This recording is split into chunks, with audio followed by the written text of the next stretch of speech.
Bonjour à toutes et à tous et bienvenue sur GCN pour revivre les meilleurs moments du Grand Prix de Francfort. Une classique dédiée aux sprinteurs, 183 km 900 au programme. La principale difficulté du jour, le Mamolshine, cote emblématique de l'épreuve, 2 km 300 à 8,2%, qui sera escaladée 4 fois. La dernière à 40 km du but, loin de l'arrivée donc.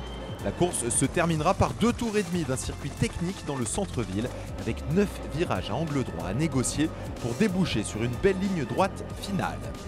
Une échappée matinale de 5 hommes se dessine dès le kilomètre 0 avec le français Pierre Rolland pour BNB Hotel KTM, accompagné de 2 Belges, Johan Mens et Jens Reinders, un néerlandais, Dan Houle, et enfin un espagnol, Juan Antonio Lopez. Derrière, le peloton est contrôlé par les équipes des favoris, Alpecin Phoenix pour Jasper Philipsen, Bora Hansgrohe de Sam Bennett ou encore la Bahrain Victorious de Phil Bauhaus. La conséquence, l'écart culminera à seulement plus de 5 minutes. Le peloton ne laisse aucune chance aux hommes de tête. Dans ce peloton, on retrouve 3 anciens vainqueurs de l'épreuve. John Degenkolb, c'était en 2011, Alexander Kristoff, 4 fois lauréat, et le vainqueur sortant, Jasper Philipsen. Les premiers mouvements de course voient l'échappée se réduire. Seul Pierre Rolland parvient à résister au retour du peloton. 71 km à parcourir et le Français est seul en tête, 29 secondes d'avance. Mais des hommes sortent en contre derrière Pierre Rolland. On retrouve là Jens Reinders, déjà dans l'échappée matinale, mais qui a été repris par le peloton, puis qui a réattaqué. Il est accompagné de Edouard Teuns, Cyril Desal ou encore Jonas Rutsch pour IF EasyPost. Ils sont donc dorénavant 4 à ouvrir la route, mais vous le voyez, l'écart est famélique, seulement 10 petites secondes d'avance à 50 km de l'arrivée, alors que l'on va aborder la dernière difficulté du jour, le Mamolshine. Moment choisi par Jens Reinders qui a décidément de la suite dans les idées, du feu dans les jambes aujourd'hui pour partir seul en tête. Les premiers contreforts de ce Mamolshine, on rappelle, 2 km 300 à 8,2%. Et c'est le Belge donc qui ouvre la route. Mais le peloton mène la poursuite à vive allure et rattrape le Belge. Cependant, personne ne pourra bénéficier des pentes du Mamolshine pour s'isoler en tête. Une fois de plus, cette 60e édition du Grand Prix de Francfort devrait se jouer au sprint.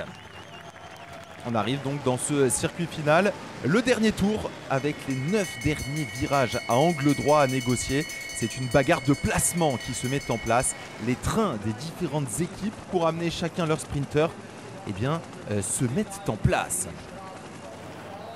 Et on voit Israël qui essaye de replacer son sprinter italien Giacomo Nizzolo. On voit également le très bon travail de la Bahrain Victorious qui emmène Phil Bauhaus. A noter également le très bon placement de Sam Bennett et également de Alexander Kristoff qui est emmené par Binyam Girmay, le vainqueur du dernier Ganvevel Game qui, avant de s'envoler pour la Hongrie et le Tour d'Italie, travaille pour son leader norvégien.